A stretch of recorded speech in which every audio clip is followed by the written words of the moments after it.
houve uma festa e Jesus foi a Jerusalém.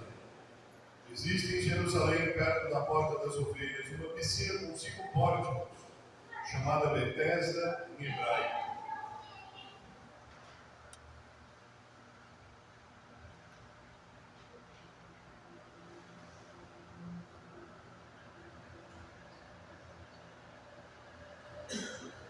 Naquele tempo, ao ouvir as palavras de Jesus, algumas pessoas da multidão diziam: este é verdadeiramente o profeta. Outros diziam: ele é o Messias. Mas alguns objetavam: porventura o Messias virá da Galileia?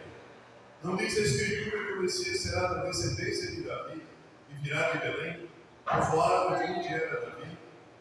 Assim houve divisão no meio do povo por causa de Jesus. Alguns queriam prendê-lo, mas ninguém pôs as mãos nele. Então os guardas do templo voltaram para os sumos sacerdotes e os fariseus, e estes lhes perguntaram: por que não o trouxestes? Os guardas responderam: ninguém jamais falou como este homem.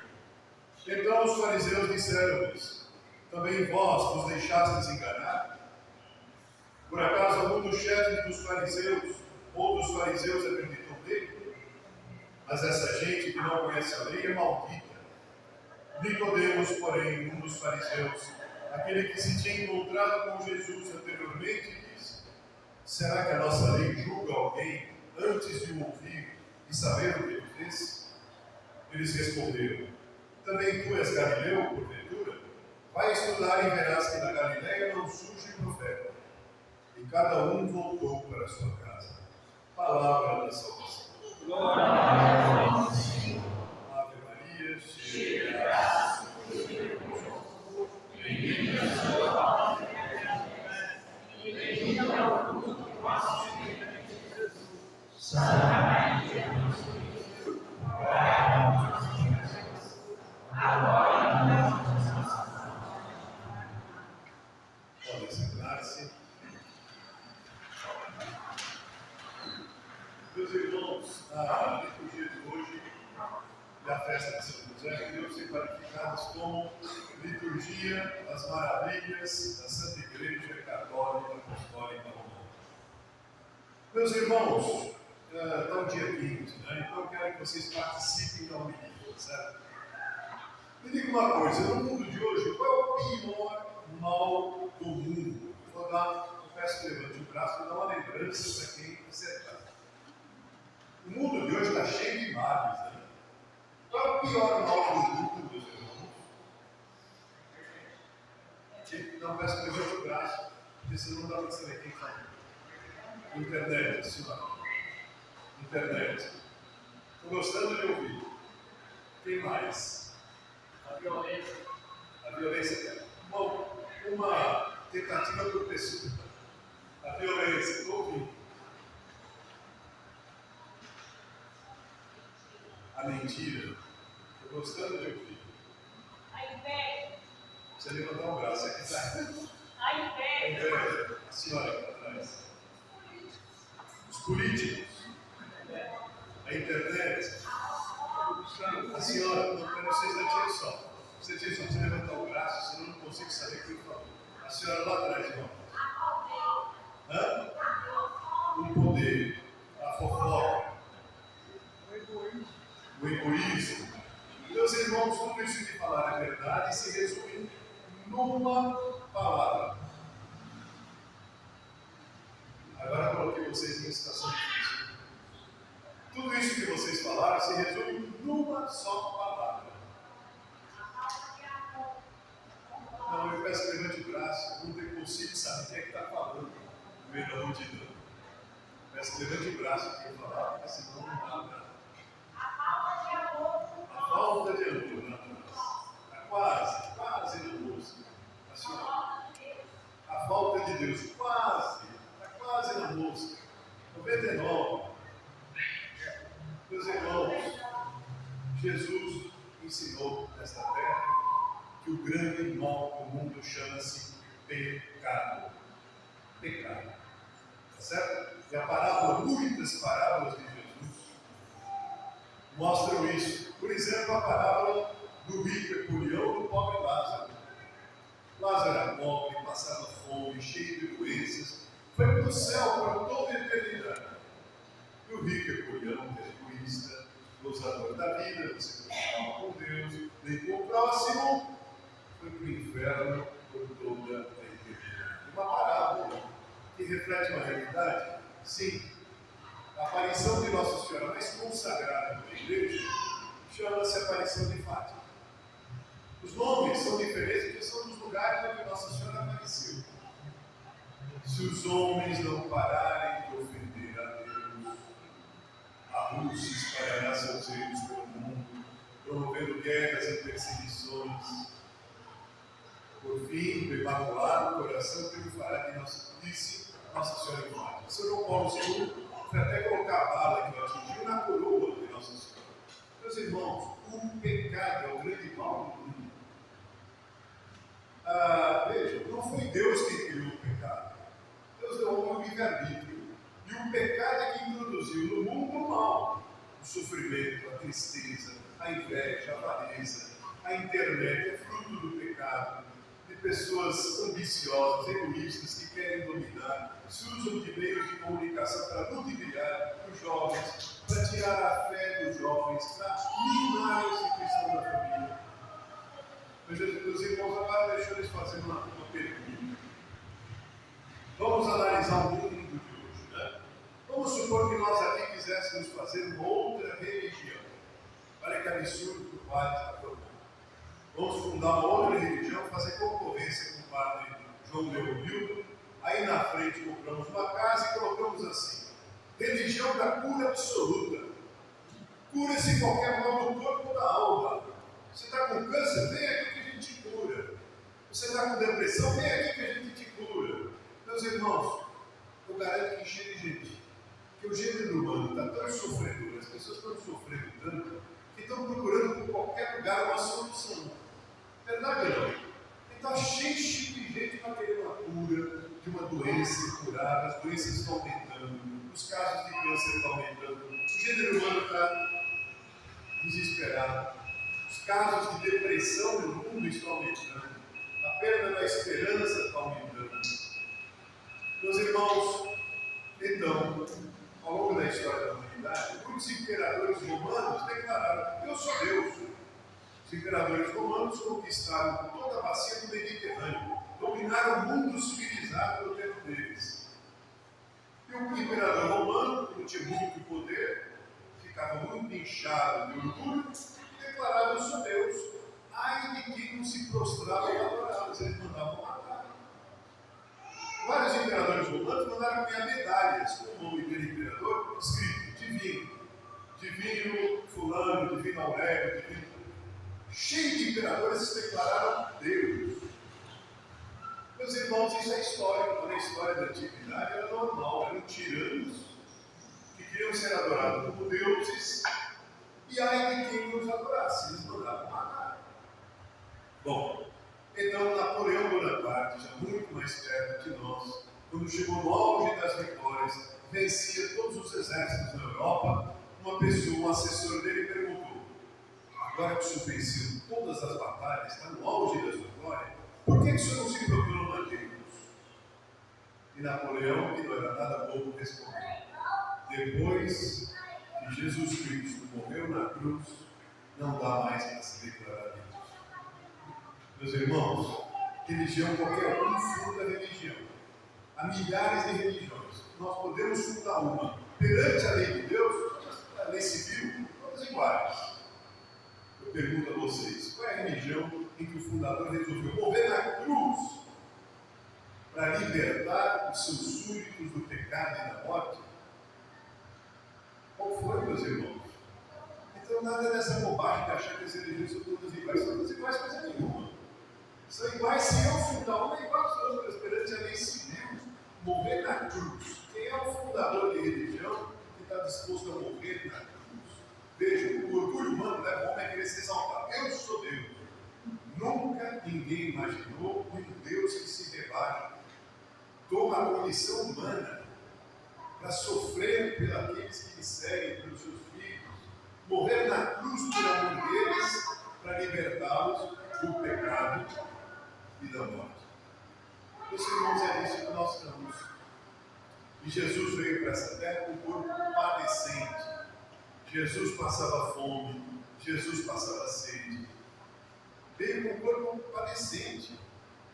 Meus irmãos, e Jesus escolheu para essa linda sua terra o maior santo da história da Igreja Católica, São José. E pense o seguinte, meus irmãos, para proteger Deus, o menino Jesus era Deus, ser escolhido para proteger o próprio Deus, que é a obra-prima das mãos de Deus, que é a Virgem Maria.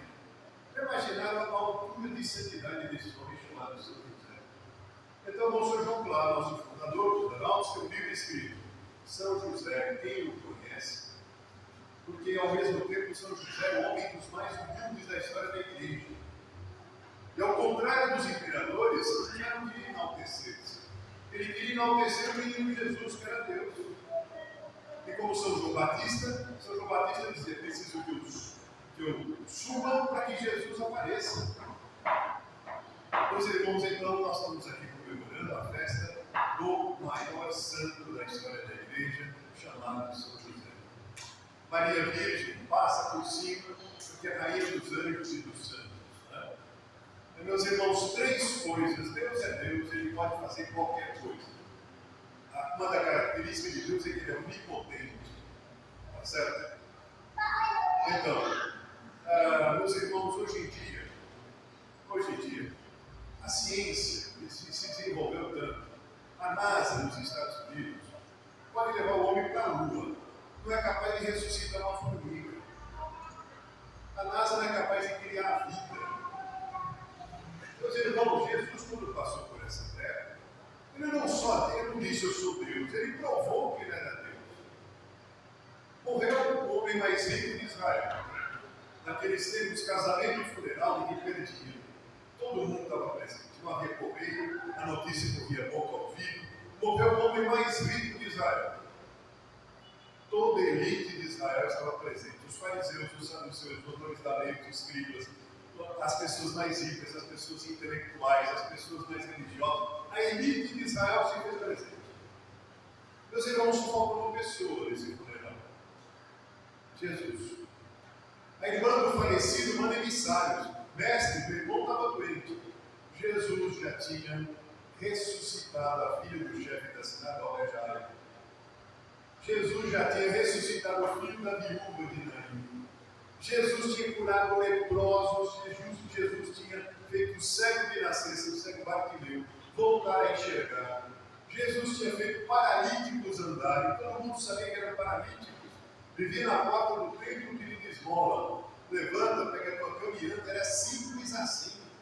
Porque é Deus, Ele provou que era uma palavra de Jesus, um processo de Gerasa, que ninguém conseguia expulsar o demônio deste homem, quebrava todas as correntes, vivia no cemitério. Jesus se aproxima e diz: sai dele. E o demônio sai, porque na hora, não tem luta. Tem o exorcismo, o Vaticano, a Roma, tem o exorcismo oficial. Antigamente era o padre à morte, que ficava na igreja da Escala Santa, fazendo exorcismo, expulsando demônios. Exorcista oficial do Vaticano. Alguns demônios, o padre à morte demorava 7 anos para ele conseguir expulsar de uma pessoa. Jesus chegava com um processo de Gerasa, sai dele. Ui, que maravilha! As multidões se encantavam e iam atrás de Jesus. Estava evidente que aquele homem era Messias. Evidente que aquele homem era Deus. Meus irmãos, mas a opinião pública que ficava maravilhada com os milagres que Jesus fazia, via que Jesus não tinha aprovação do mundo. O mundo não aceitou Jesus. Então, aqui nós estamos na primeira leitura, então nós estamos aqui bem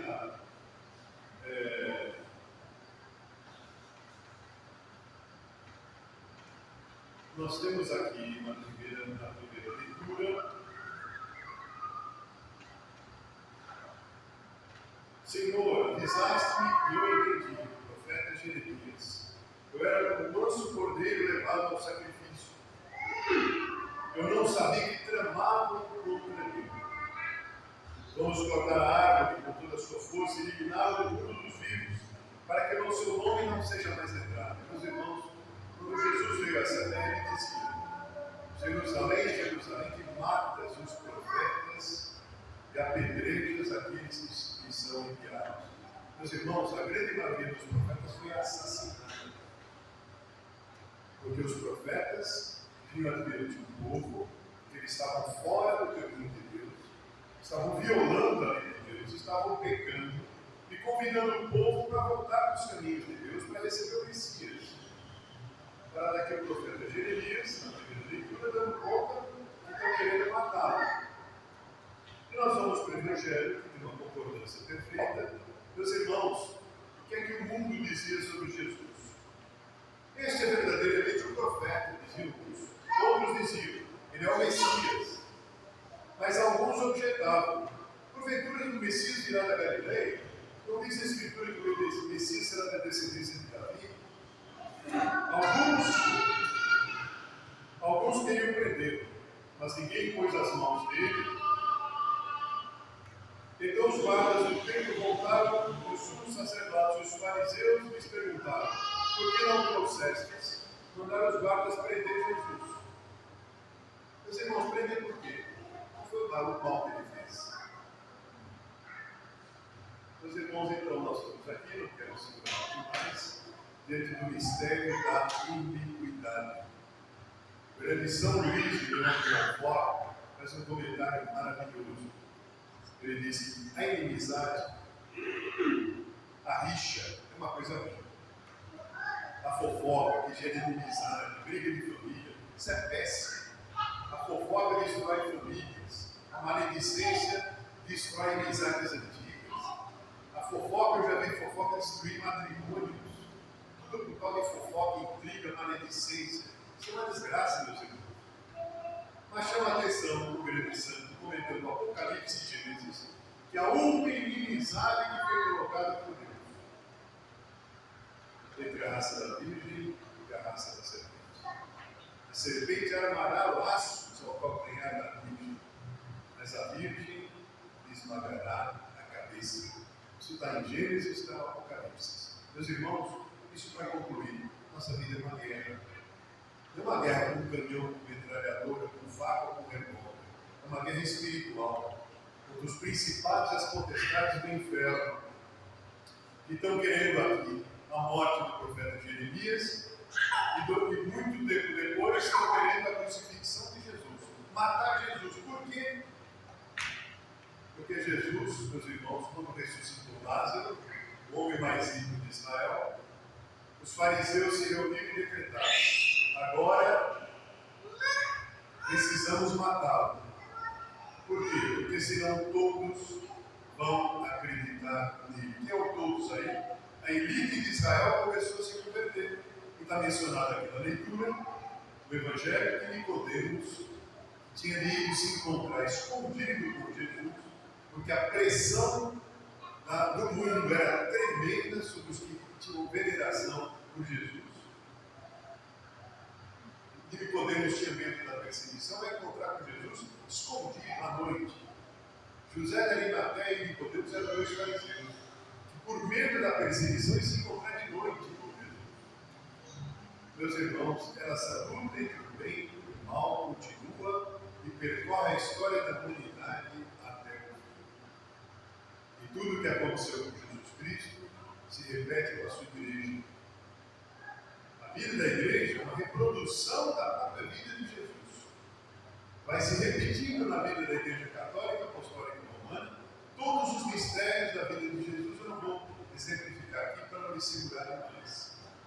Meus irmãos, a irmã Lúcia, vidente de Fátima, conversando com as freiras do Carmelo de Coimbra, dizia que a pior batalha que ia haver entre Deus e o diabo, porque o diabo ia fazer de tudo para destruir a família cristã. Nisto nós estamos, meus irmãos. Tentativa de destruir a instituição da família. Eu dirigi um colégio em Portugal, eu dei um trabalho para os alunos do último ano. Quem conseguir encontrar uma novela que no ataque a instituição da família não prende. Nenhum dos estudantes conseguiu encontrar, meus irmãos. Vocês vão ver nas novelas, todo casal católico praticante é rancinhos egoísta apresentado como antipático. Todo mundo faz qualquer coisa aí pelo mundo apresentado como simpático, gosta de ajudar os outros. Os casais católicos com rancinhos egoístas, que não se interessam por fazer bem aos outros. É o tempo inteiro, o enredo, nessa naquela parte, martelando a instituição da família. Meus irmãos, e então, nesta guerra que nós estamos, em que o mundo está em caos, em que os mandamentos de Jesus Cristo estão sendo vilipendiados, e que estão tentando destruir a instituição da família cristã, nós precisamos defender a nossa família. Verdade ou não? Nós precisamos defender a nossa família com escudo. Esse escudo de aço da oração. Em Fátima, em todas as aparições de Nossa Senhora, ela pediu a recitação do texto em família. Pediu a 3 crianças, Lúcia, Francisco e Jacinta. Jacinta tinha 7 anos, quando Nossa Senhora apareceu. Francisco tinha 9 anos. Lúcia tinha 10 anos. Nossa Senhora pediu essas 3 crianças para rezar o rosário, para evitar que as almas dos pecadores fossem para o inferno. E Nossa Senhora mostrou o inferno para 3 criancinhas. E Lúcia descreve que as almas caindo no inferno como as folhas de outono na Europa, caindo às milhares no inferno. E Jacinta ficou tão impressionada, Santa Jacinta, canonizada, que ela colocou uma corda na cintura para fazer penitência, para evitar que os pecadores se condenassem. E Nossa Senhora, numa posterior aparição, mandou Jacinta tirar a corda, porque ela já não dormia à noite por causa da penitência que Jacinta estava fazendo, para evitar que os pecadores se condenassem. Meus irmãos, olha a força desta oração, o rosário. Tem a força de evitar que as almas vão para o inferno, tem a força de alcançar o fim da guerra mundial. Meus irmãos, que tal nós rezarmos por nós e por nossas famílias?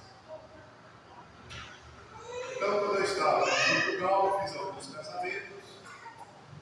E quando eu fui fazer um casamento de um casalzinho de jovens, ele com 23 anos, ela com 21, eu perguntei para os dois: como é que é o relacionamento entre vocês? A moça me disse: padre, o fulano do seu nome, que de repente me ouve essa vida, o fulano me adora. Aí fui falar com o rapaz: como é que é o relacionamento entre vocês dois? O rapaz me diz: padre, ela me adora. Nossa, esse casamento dura 100 anos. Se vocês tiverem saúde, que maravilha. Meus irmãos, 5 anos depois, o rapaz me liga e diz: padre, não dá para viver assim. Eu disse: o que aconteceu? Essa mulher que eu casei é muito chata. Eu acho que eu errei na escolha. Eu disse: por que, meu amigo? Aí eu cheguei em casa, ela nem explicou a comida. Eu digo: eu sei o que você fez. Você foi dar um abraço nela, um beijo, despedida. Se você não fez o jantar, é que você está com alguma indisposição. Eu vou fazer por você. Não foi isso que você fez? Padre, claro que não. Eu comecei a ralhar com ela. Se meu amigo, então você perdeu a ocasião de amar verdadeiramente a tua esposa, porque amor sem sacrifício não é amor verdadeiro. Desejo de ser adorado pelos outros, os imperadores romanos também tinham. Desejo de sacrificar-se pelos outros, como Jesus se sacrificou por nós. Esse é o amor verdadeiro entre marido e mulher. Me diga uma coisa: vocês estão rezando o terço juntos? Senhor padre, você não faz ideia. O senhor é padre, não casou, nós trabalhamos fora, a gente não tem tempo de rezar terço. Eles sabem deles, vocês são muito ocupados, né? Tá bom, é claro. Quanto tempo vocês ficam na internet por dia? Ui, meus irmãos, 8 horas, 9 horas, 4 horas. Eu nunca encontrei até hoje uma pessoa que ficasse meia hora na internet, é sempre mais de 2 horas. Uma menina do jardim que eu fiz com vocês me disse que ficava 12 horas. Eu falei: mas como? O professor está falando na sala de aula, eu estou nas redes sociais. Eu perguntei: então, tem 4 horas para ficar na internet e não tem 15 minutos para rezar o texto juntos, marido e mulher. Meus irmãos, marido e mulher que rezam juntos e rezam quando podem, especialmente dentro do Santíssimo Sacramento, meus irmãos, essa oração é infalível. Não há nada no inferno inteiro que destrói uma família que reza unida. Não destrói, o diabo não é nada. Quando a família reza unida, e se reza pelo menos um texto diante do Santíssimo, essa família está diante de si com escudo invulnerável. E agora queremos dizer isso para encerrar. Jesus veio a essa terra, e a gente olha que bonito, está no Natal, né? Jesus na manjedoura. Já imaginaram o que é uma mulher, as mulheres que estão aqui, dar luz numa gruta? Meus irmãos, eu construí a favela. Durante a pandemia, eu visitava as favelas para levar cestas básicas, ajuda para os pobres. Cheguei a organizar uma feijoada na favela. E na favela foi que eu vi a situação mais parecida com a da Virgem Maria. Uma mulher que deu a luz no barraco. E o marido foi o carteiro. Eu perguntei, mas nossa, como é que foi isso? Eu cortei o cordão umbilical e fui correndo chamar uma enfermeira para ajudar. Nasceu no barraco. Meus irmãos, nesse barraco dessa favela, feito de folha de papelão e folha de zinco, tinha energia elétrica, tinha água. Um gado fizeram para ser energia elétrica para dentro do barraco. Puxaram água com mangueira, tinha água lá dentro do barraco. No lugar onde a Virgem Maria deu a luz, não tinha água, não tinha energia elétrica. Jesus veio com o corpo padecente. José tinha parentes em Belém. Ele procurou todos os seus parentes e ninguém quis acolher a Virgem Maria. Já imaginaram nos dias de hoje? Uma mulher que o marido não consegue nem uma casa para ela dar à luz, ela não era capaz de pedir o divórcio. Meus irmãos, se vocês forem ler a bem-aventurada Ana Catarina Emmer, Maria de Águeda, vários santos que tiveram visões, revelações a respeito da vida de Jesus, nunca ninguém encontrou uma reclamação da Virgem Maria. Nunca ninguém encontrou uma reclamação de José. Já imaginaram que provação esse homem gigantesco, esse santo, teve por não conseguir um lugar para Maria dar à luz? Ele levou para um lugar que ele conhecia, a última hipótese era uma gruta, onde ele brincava quando era criança. Os dois são obrigados a fugir para o Egito. A rainha do universo, que é a Virgem Maria, já começa dando a luz numa gruta. Depois tem que fugir para o Egito numa mula. Eles já imaginaram, não tinha postos de gasolina pelo caminho, não tinha lanchonete. Passaram fome, passaram sede, tendo de fugir porque queriam matar o menino Jesus. Meus irmãos, então, o amor entre Maria e José crescia com as dificuldades. O amor de Maria e José por Jesus crescia com as dificuldades. Como é que é conosco na nossa vida, quando nós enfrentamos nossos sofrimentos? Meus irmãos, não se perturbem, porque a natureza humana é falha depois do pecado original. A gente é tendente a se irritar, a gente é tendente a soltar a língua demais, falar mal dos outros. E como é que eu me liberto disso? Oração. Jesus disse: se vós que sois maus sabeis dar coisas boas aos vossos filhos, quanto mais o Pai dará o Espírito Santo àqueles que o pedirem. Meus irmãos, vejam bem, guardem isso e isso eu vou encerrar. Santo Agostinho diz assim: ninguém precisa colocar uma criança pequena na creche para aprender a amar o pai e a mãe. Isso é um instinto posto por Deus no coração. O homem quer amar e ser amado. Todo mundo deseja amar e ser amado. Por instinto colocado por Deus, muito bom no coração. Meus irmãos, esse amor natural do tempo pode se desgastar pelo convívio, pelo confronto dos defeitos entre marido e mulher.